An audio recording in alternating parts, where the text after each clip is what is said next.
বিসমিল্লাহির রহমানির রহিম।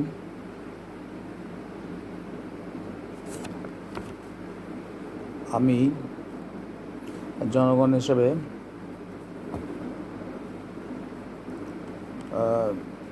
বর্তমান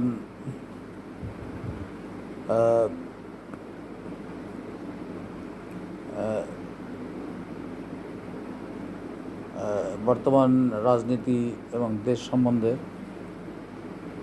কিছু বলতে চাই।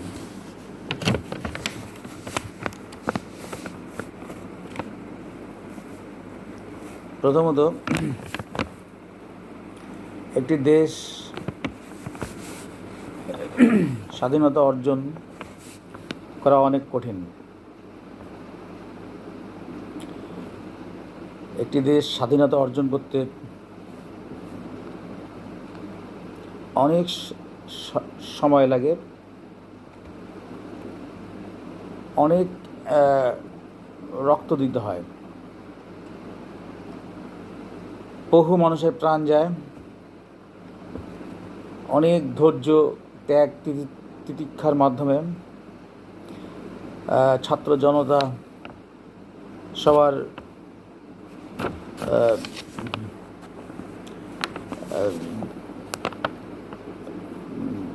ত্যাগের মাধ্যমে রক্তের ওপর দিয়ে স্বাধীনতা অর্জন হয়।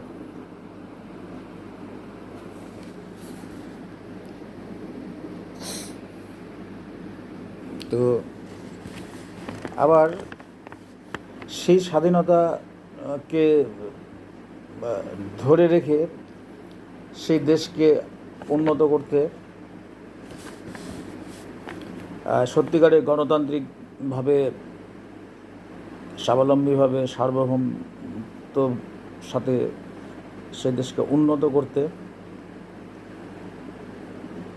তার চেয়েও অনেক, আমি মনে করি যে স্বাধীনতার চেয়ে দেশকে উন্নত গণতান্ত্রিক করে তোলাটা আরও বেশি শক্ত কাজ, কঠিন কাজ।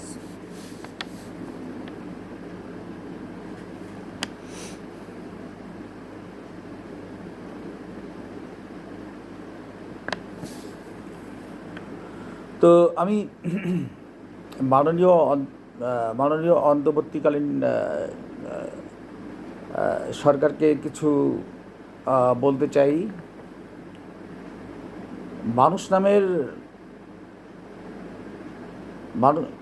আমরা দেখেছি এই 15টা বছর মানুষ নামের কিছু অমানুষ যারা এই দেশ থেকে, এই বাংলাদেশটাকে শূন্য করে দিয়ে চলে গেছে। প্রত্যেকটা জায়গায় একটা এলোমেলো অবস্থা করে দিয়ে তারা চলে গেছে। তারা প্রতিটা প্রতিষ্ঠান নষ্ট করে দিয়ে চলে গেছে। দেশের হাজার হাজার টাকা, জনগণের টাকাগুলি নিয়ে তারা চলে গেছে বিদেশে।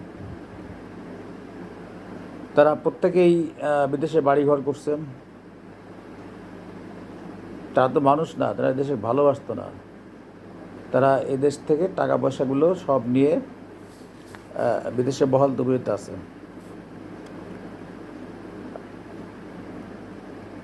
তো আমি যারা কিনা এদেশ থেকে টাকা পয়সাগুলো নিয়ে গেছে,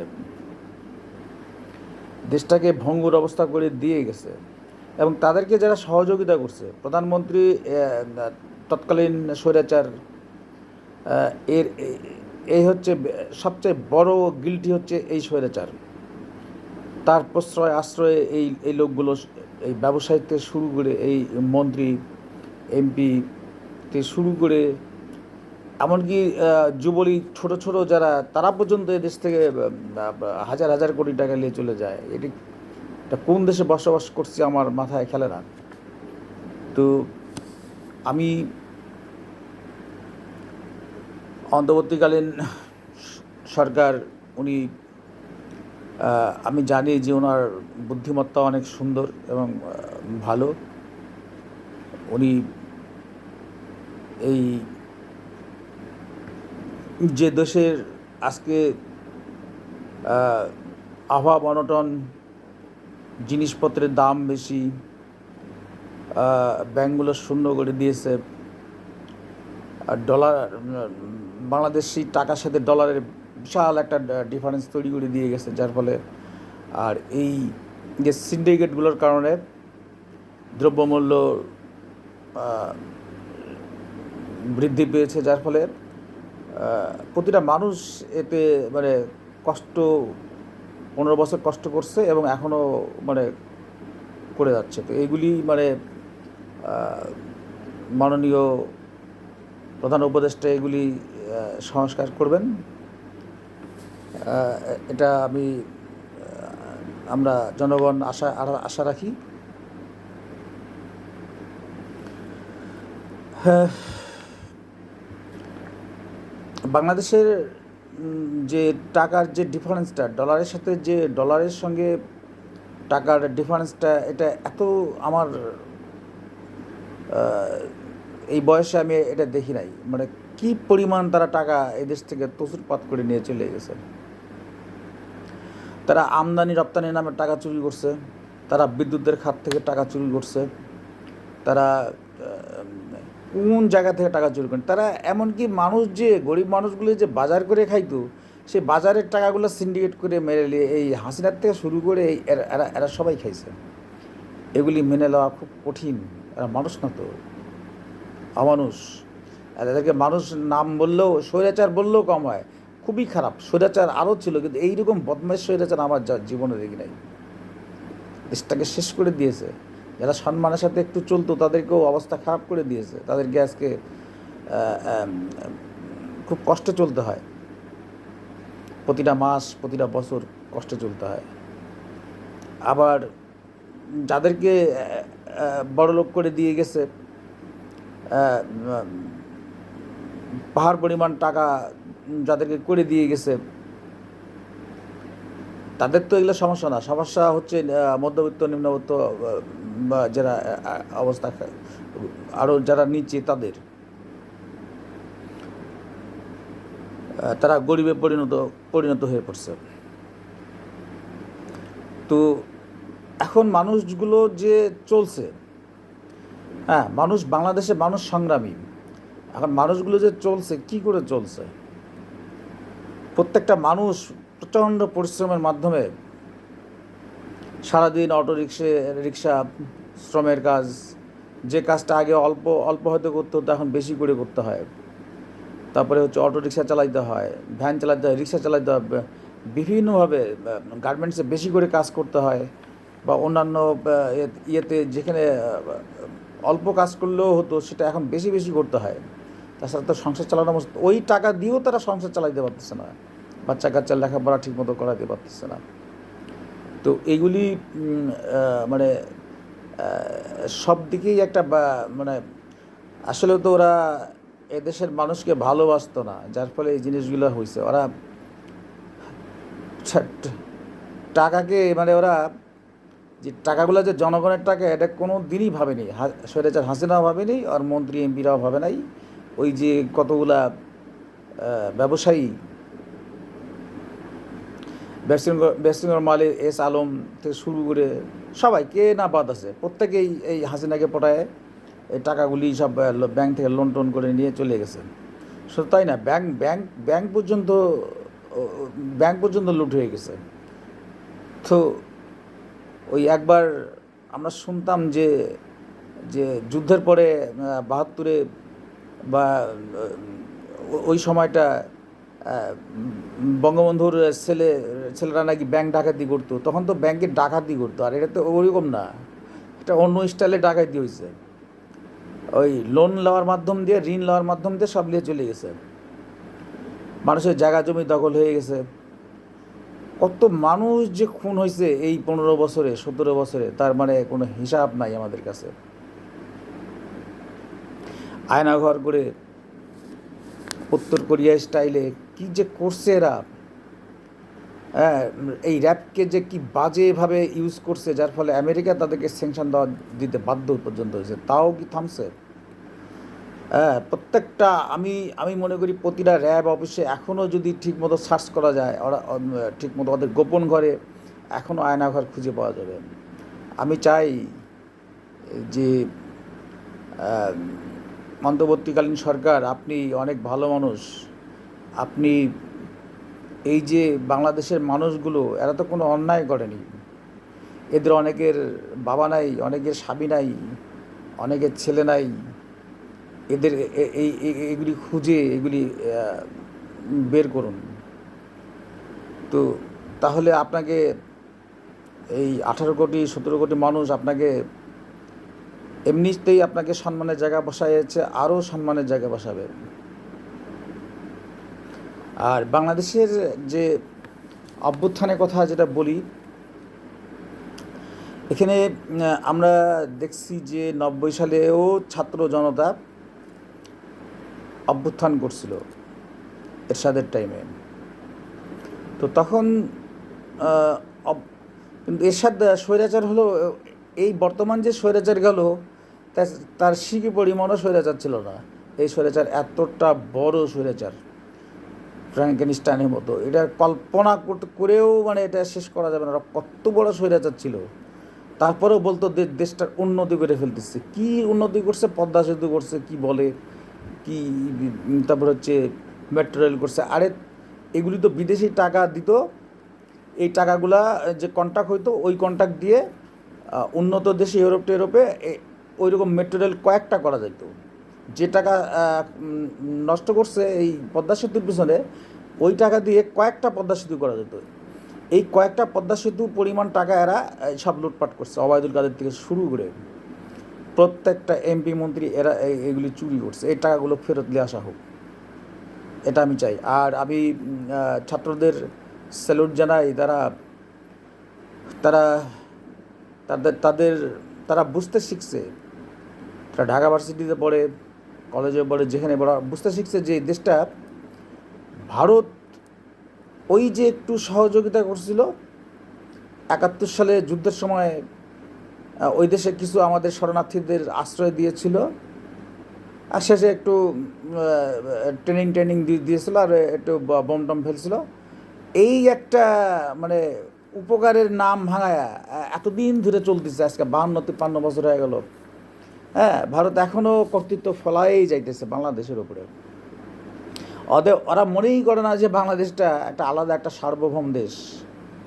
ওরা এটাকে ভাবে যে ওদের পৈতৃক ভিটা, এটা মনে করে ওরা। যার ফলে এখানে যা ইচ্ছা তাই করে। ওইখান থেকে এখানে লোক আসে, পাসপোর্ট নাই, ভিসা নেই, এখানে এসে চাকরি বাকরি করে, ব্যবসা বাণিজ্য করে। হাইরে একটা বাংলাদেশ মগের মল্লুক! আমি তো চিন্তা করতেও অবাক লেগে যায় এইগুলি। তারপরে এখন পর্যন্ত ওই যে কোনো দিক দিয়ে পারলো না, তখন কী করলো, সবগুলি সুইচ গেটগুলো খুলে দিয়ে বন্যায় মানে ভাসায় দিয়েছে বাংলাদেশকে। এখনও লক্ষ্মীপুর, নোয়াখালী, সিলেট, কুমিল্লা সব জায়গায় মানুষ এখনও পানির মধ্যে হাবুডুবু খাইতেছে। তারা ঠিকমতো এত ত্রাণ উঠছে, এত কিছু হচ্ছে, তারপরেও ওখানে পৌঁছানো যাচ্ছে না। অনেকেই কষ্টের মধ্যে আছে, মানে ভাবলে মানে কান্না চলে আসে। তো বন্যা সবার ঘরে ঘরে ঠিকমতো পৌঁছবে। অনেকে অসুস্থ, তাদেরকে সুস্থতা দান করা হোক। আমি ছাত্রদেরকে অনেক অনেক ধন্যবাদ জানাই। তারা যে এতগুলি ছাত্র, ওরা বলে যে 1000 2000, আমি তো মনে করি অনেক ছাত্রদেরকে ওরা মেরে ফেলছে। মানে এটা তো সামনে, মানে ভিডিওতে দেখা যায়।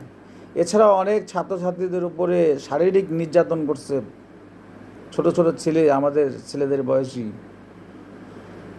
এটা কল্পনা করতে, নিজের দেশেরই তো ছেলে পেলে নিজের ছেলেদের মতো খুব খারাপ লাগে।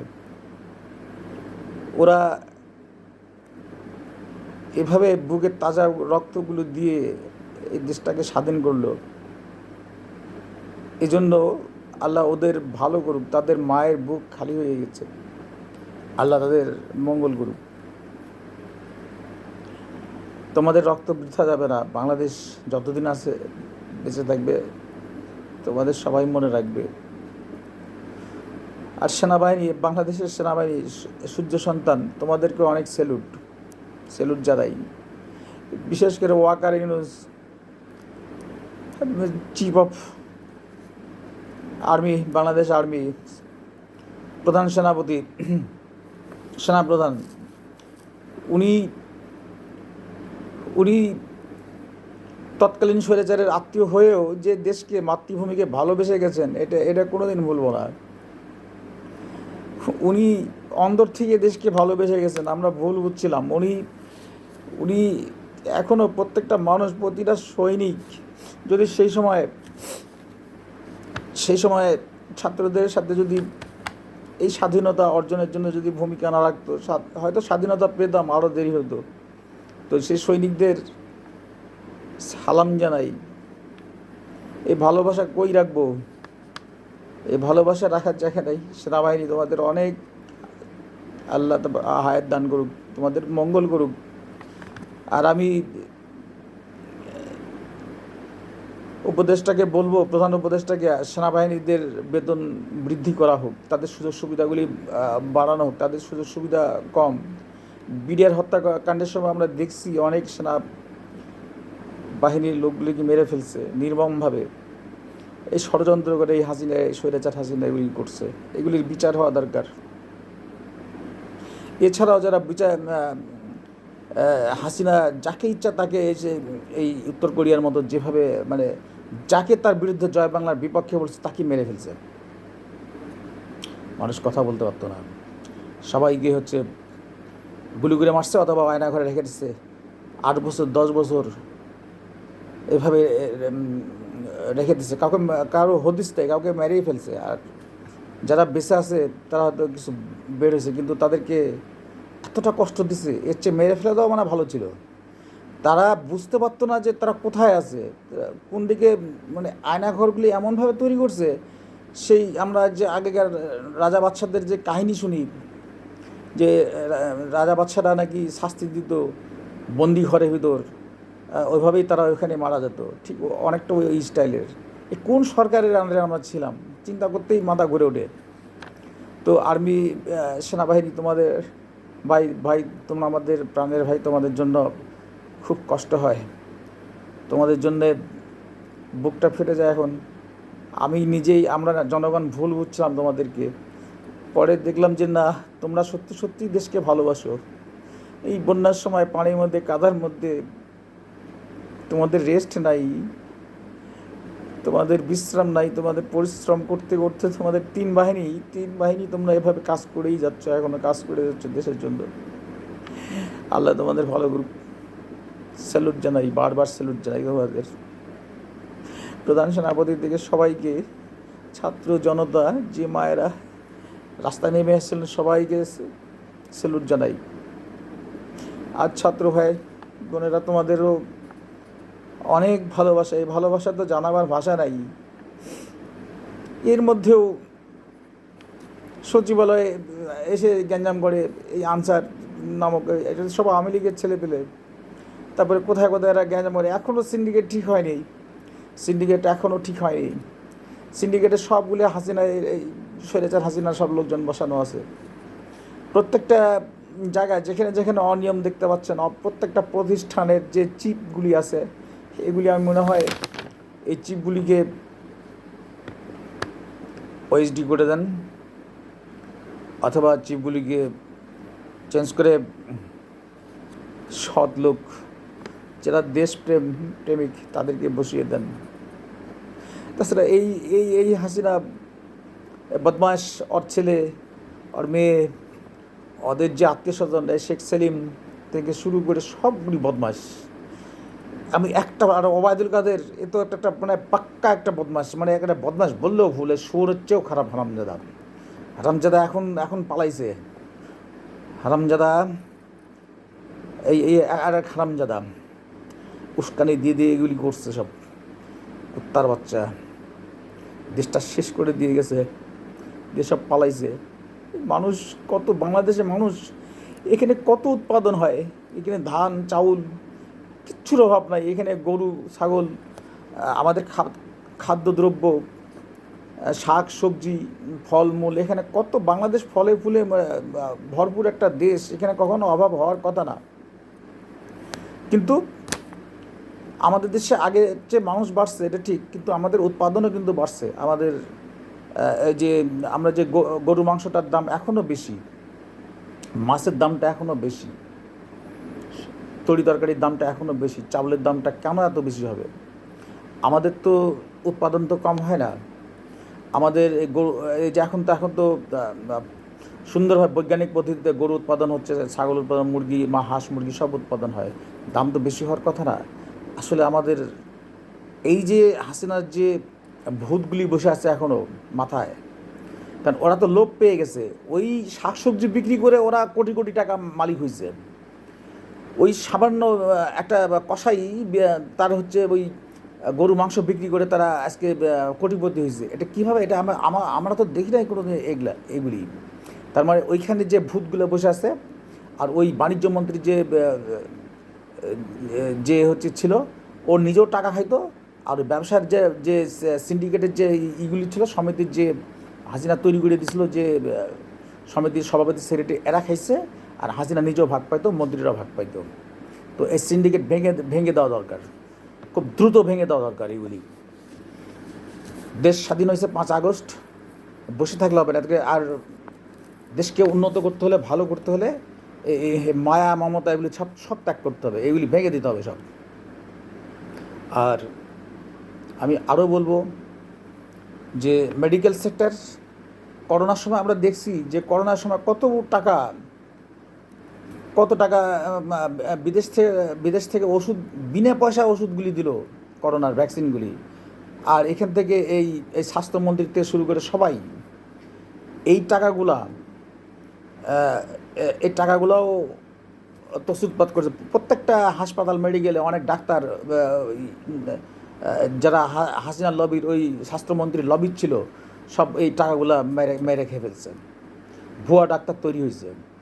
তো এগুলিরও বিচার হওয়া দরকার, সবগুলি বিচার হওয়া দরকার। দেশটাকে শেষ করে দিয়ে গেছে, লেখাপড়াটা নষ্ট করে দিয়ে গেছে। ইন্ডিয়ান কালচার, ভারতীয় কালচারে লেখাপড়ার বই, পাঠ্যপুস্তক মানে বানানো হতো। এটা কেন? আমার দেশ চলবে আমার দেশের রীতিনীতি অনুযায়ী, ভারতের রীতিনীতি অনুযায়ী কেন চলবে? হ্যাঁ, আমাদের বই পুস্তকের মধ্যে ভারতের সংস্কৃতি ঢুকা দেয়। মেডিকেল কলেজের তাদের লেখাপড়ার স্টাইলটা পাল্টায় দেওয়া হয়েছে, ইঞ্জিনিয়ারিং কলেজের লেখাপড়ার স্টাইলগুলি পাল্টে দেওয়া হয়েছে। এটা তো আমরা চাইনি। আমাদের তো একটা ধারাবাহিকতাভাবে আমাদের চলে আসছিল, এগুলি সব নষ্ট করছে। প্রধান উপদেষ্টাকে বলবো, আপনি বিনীতভাবে এগুলি আবার পুনরায় সংশোধন করুন। আর সংবিধানকে যদি প্রয়োজন হয়, সংবিধান অত কাটাছিড়া করে নষ্ট করে দিচ্ছে, নির্বাচন পদ্ধতি নষ্ট করছে, তত্ত্বাবধায়ক সরকার বাতিল করে দিয়েছে, আরও কত কিছু করছে, এগুলি বলে শেষ করার মতো না। তো এইগুলি সংশোধন করেন, সংবিধান হয় সংশোধন করেন, করাটাই উচিত। করে আমি মনে করি যে এগুলো করা উচিত, এবং ধীরে ধীরে জনগণ আপনার প্রতি এমনি আস্থা আছে, আস্থা আরও বাড়বে ইনশাআল্লাহ। আর বিনিয়োগটা বাড়িয়ে দেন, বিদেশের সাথে সুন্দর সম্পর্ক করেন। শুধু ভারত ছাড়া, ভারত ওরে আমাদের দেশকে কখনোই ভালোবাসে না, বন্ধু মনেও করে না। ওরা এই দেশে আবার সুযোগ নেওয়ার চেষ্টা করতেছে আপনার মাধ্যম দিয়ে। ওদের সাথে কোনো সম্পর্কের দরকার নাই। আমাদের ওয়েস্টার্ন কান্ট্রিগুলি আছে বা ডাইনেবা যে দেশগুলি আছে, ওরা এত বদমাশ না, এরা বাংলাদেশকে দেখতেই পারে না। বাংলাদেশের যে মানে যে বাংলাদেশের যে প্রবৃদ্ধি বাড়বে, এটা ওরা কল্পনাও করতে পারে না। মানে হিংসা, যে বাংলাদেশ উন্নতি করবে, বাংলাদেশের লোকজনের, এটা ওরা হিংসার জ্বলে মরে। অতএব ভারতের সাথে লেনদেন বাদ দিয়ে দেন, আপনার ওটাই ভালো। ওরা লেনদেন হয়, সুই হয় ঢুকবে, কাটা হয় বাড়াবে। ভারতের সাথে সম্পর্কে কোনো প্রয়োজন না, ওরা বন্ধু মনে করে না, কোনো প্রয়োজন নেই। আমার ওয়েস্টার্ন কান্ট্রি আছে, ইউকে আছে, সৌদি আরব আছে, ডানেবে আরও দেশগুলি আছে, ইউরোপ আছে, জাপান আছে, অস্ট্রেলিয়া আছে। এদের সাথে সম্পর্ক ভালো করেন, প্রবৃদ্ধি বাড়িয়ে দেন, ডলারের ডিফারেন্সটা বাংলাদেশ টাকার সাথে কমায় দেন। আর এই যে প্রত্যেকটা প্রতিষ্ঠানের মাথায় যে চিপগুলো বসে আছে, এগুলি অতি শীঘ্রই, যা প্রত্যেকটাই হাসিনার নিয়োগপ্রাপ্ত। এই হাসিনার নিয়োগপ্রাপ্ত যেগুলি, সেগুলিকে আমি কিন্তু বিশ্বাস করি না। ওরা হয়তো পরিস্থিতির কারণে চুপচাপ আছে, কিন্তু সুযোগ পাইলেই কিন্তু ছবল মারবে। অতএব এগুলিকে হয় ওএসডি করে দেন, আর না হলে ওখানে নতুন নতুন লোক লোক নিয়োগ দিয়ে দেন। আপনার দূরদর্শিতা দিয়ে এই কাজগুলি করতে থাকেন, ইনশাল্লাহ বাংলাদেশ ভালো একটা পর্যায়ে যাবে।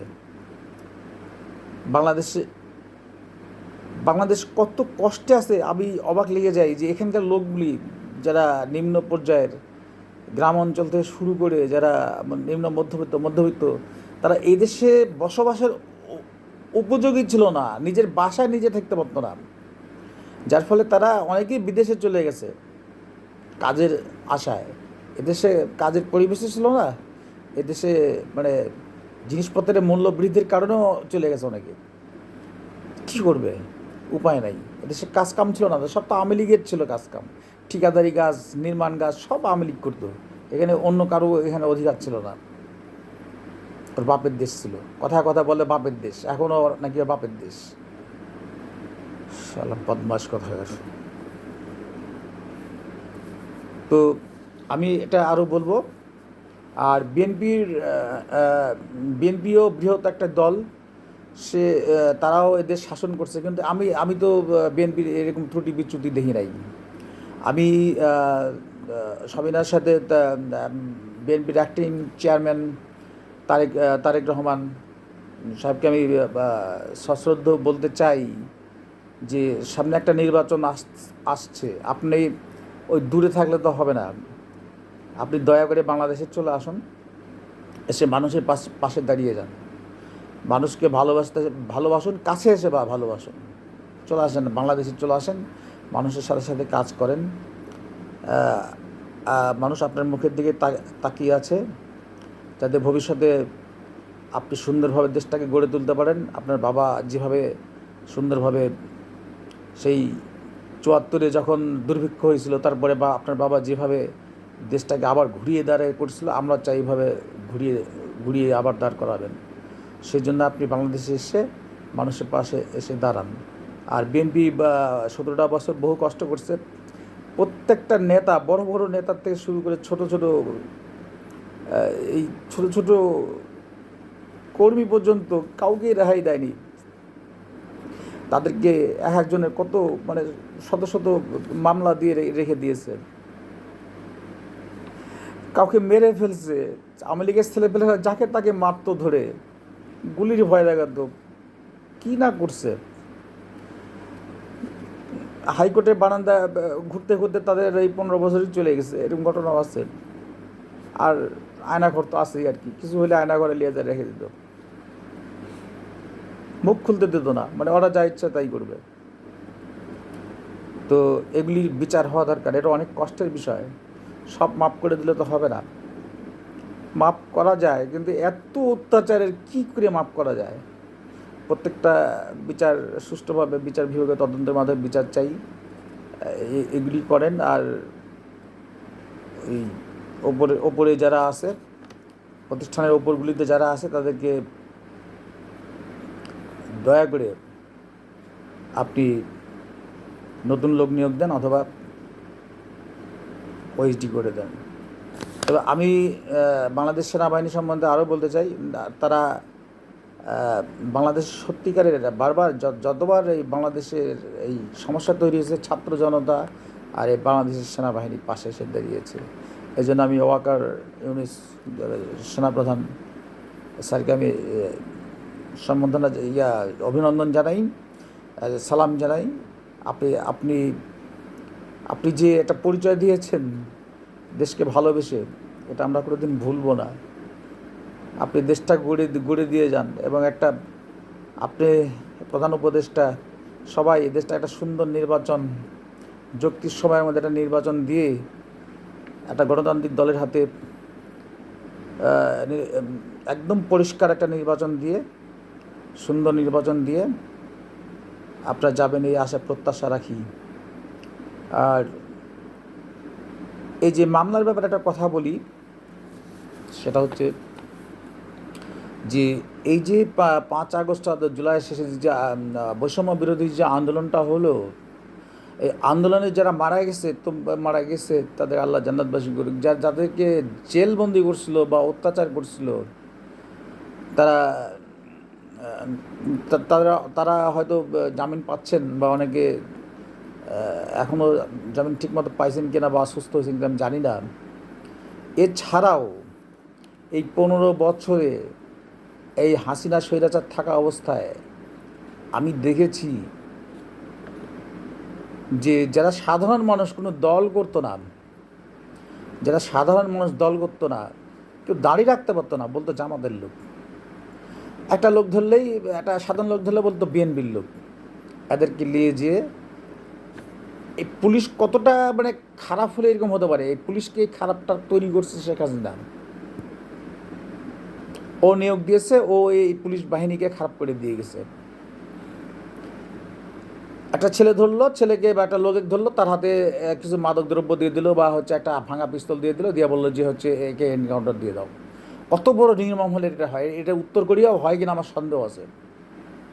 তো এরকম অনেক ছেলেপেলে এখনও কিন্তু, যারা কোনো দল করে না, বৈষম্য বিরোধীর মধ্যেও নাই, বা বিএনপি বা আওয়ামী লীগের মধ্যেও নাই, এরকম নিরীহ মানে মানুষ এখনও জেলের মধ্যে আছে, যাদেরকে পুলিশ কী করতো, ওই তাদেরকে হচ্ছে তাদের থেকে টাকা খাওয়ার জন্য একটা ভুয়া মামলা দেওয়ার জন্য ওই মাদকদ্রব্য বা কিছু দিয়ে তাকে একটা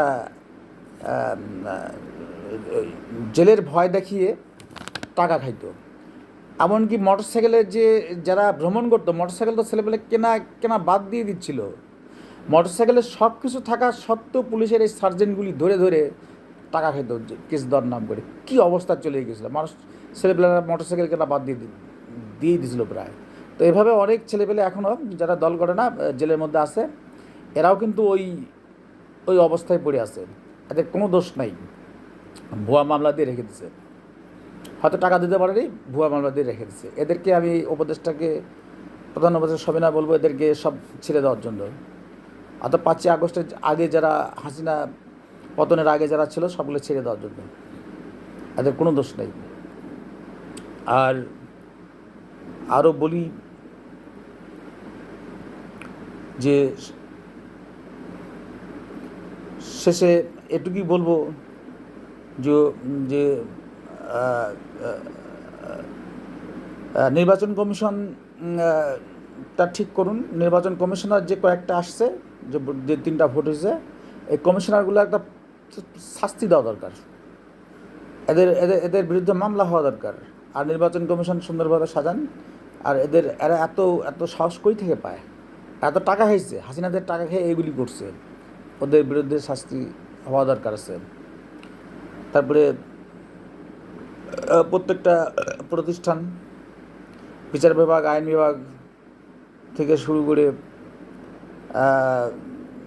শেয়ার মার্কেট থেকে শুরু করে আমাদের যে বন্দরগুলি আছে, এখান থেকে প্রত্যেকটা জায়গায় এই হাসিনার লোক বসানো আছে, এগুলি সব ঠিক করেন। তারপরে হচ্ছে যে এই যে আমাদের যে বাস ট্রান্সপোর্ট, বাসগুলি চলাচল করে, ট্রাকগুলি চলাচল, বাস, ট্রাক, লরি, এগুলির মধ্যেও হচ্ছে হাসিনার লোক আছে। এগুলির থেকে হাসিনার ওই চামচাগুলিকে হটিয়ে দেন, অর্থাৎ ওদের সিন্ডিকেটগুলি ভেঙে দেন প্রত্যেকটা জায়গায়। তাছাড়া এই সিন্ডিকেটগুলো যত ভাঙবেন, তত আপনি এই দেশ চালাতে আপনার জন্য সুবিধা হবে। তাছাড়া ওরা ওখান থেকে ডিস্টার্ব করতে থাকবে, আর এই দেশের টাকাগুলো ওইভাবেই লুটপাট করতে থাকবে। তো ওগুলি ভেঙে দেন। আর যেখানে যেখানে প্রয়োজন, যেখানে মনে করবেন যে হাসিনার চামচাগুলি আছে এখনও, সেগুলির দিক খেয়াল রাখেন, রেখে দেশটাকে পরিষ্কার পরিচ্ছন্ন করেন, এবং যৌক্তিক সময়ের ভিতরে একটা সুন্দর নির্বাচন দিয়ে দেন। দিয়ে যে জনগণ যাদেরকে পছন্দ করবে, তারা দেশের দায়িত্ব নিক, নিয়ে দেশটা আবার সুন্দরভাবে মাথা উঁচু করে, পৃথিবীর মধ্যে মাথা উঁচু করে দাঁড়াবে, এটাই আমরা চাই জনগণ। তো বাংলাদেশ আর্মি আপনাদের স্যালুট জানাই। ছাত্র জনতা যারা প্রাণ দিয়েছে এবং যারা এখনও লড়াই করে যাচ্ছে, তাদেরকে স্যালুট জানাই। এবং ছাত্র জনতাকে এরাও বলি, এবং সেনাবাহিনীকে এটা বলি, যে যারা ডিস্টার্ব করার জন্য চেষ্টা করবে, তাদেরকে কঠোর হস্তে দমন করবেন। আর পুলিশ বাহিনী ভাই আমারা, আপনারা যে ভুলটা করছেন 15 বছর, আপনারা বুঝে করছেন কি না বুঝে করছেন আমি জানি না। মানুষ আপনাদের উপর ভীষণ বিরক্ত। আপনার কাজে ঠিকঠাক মতো আপনাদের যে সংবিধান আছে, আপনাদের যে নীতি আছে, একটা প্রণয়ন, আপনাদের যে পুলিশের যে নীতি আছে, আপনাদের অনেক শ্রদ্ধা করতে থাকে মানুষ। কিন্তু আপনারা এই টাকার লোভে পড়ে, হাসিনার লোভে পড়ে, হাসিনার কথায় আপনারা কিন্তু অনেক বিতর্কের মধ্যে পড়ে গেছেন, ঘৃণার পাত্র হয়েছেন। এইগুলি ঘৃণার পাত্র থেকে আপনারা ঘুরে আসেন, নিজেকে পরিষ্কার করেন, মানুষকে ভালোবাসেন, মানুষের সেবা করেন, মানুষের ভালোবাসা অর্জন করেন, সঠিকভাবে মানুষের সেবা করেন। কোনো বাড়তি কিছু করবেন না, আবার কিছু কমও করার দরকার নেই। যেটুকু আপনার করার দরকার আপনার সংবিধান মোতাবেক আপনি সেটুকু আপনার ডিউটি করতে থাকেন, মানুষের ভালোবাসা অর্জন করেন। তাহলে দেশ ইনশাল্লাহ ঘুরে দাঁড়াবে। আমি আবারও বাংলাদেশ সেনাবাহিনীকে এই বন্যায় যে ওনারা যে এত কষ্ট করে যাচ্ছে, এবং তারা যদি সেদিন 5ই আগস্ট এর আগে থেকে জুলাইয়ের সে সময় ছাত্র বৈষম্য আন্দোলনে তারা যদি সহযোগিতা না করতো, বাংলাদেশ স্বাধীন হয়তো বা হতো, আমি জানি না, কিন্তু অনেক রক্তপাত হতো, অনেক দেরি হতো, কষ্ট হতো। এই জন্য আমি সেনাপ্রধানকে অনেক অনেক স্যালুট জানাই। সেই সঙ্গে প্রতিটা সৈনিক, যারা অফিসার আছেন সেনাবাহিনীর, প্রত্যেককে আমি আমার অন্তরস্থল থেকে সম্মান জানাই, শ্রদ্ধা জানাই, সালাম জানাই। আল্লাহ যেন আপনাদের প্রত্যেকে ভালো করেন, আপনার পরিবারগুলো ভালো রাখেন, এবং আপনারা শেষ পর্যন্ত বাংলাদেশটাকে নিজের মায়ের মতো করে ভালোবেসে যান। আর ছাত্ররা, তোমরা যেটা করলে সেটা তো মানে এটা এটা এটা শেষ করা যায় না, এটা বলে শেষ করা যায় না। তো আওয়ামী লীগের এই ভূতগুলি এখনও আছে বাংলাদেশের মধ্যে প্রত্যেকটা জায়গায়, তারা যেন কোনো সুযোগ না নিতে পারে সেটা খেয়াল রাখেন।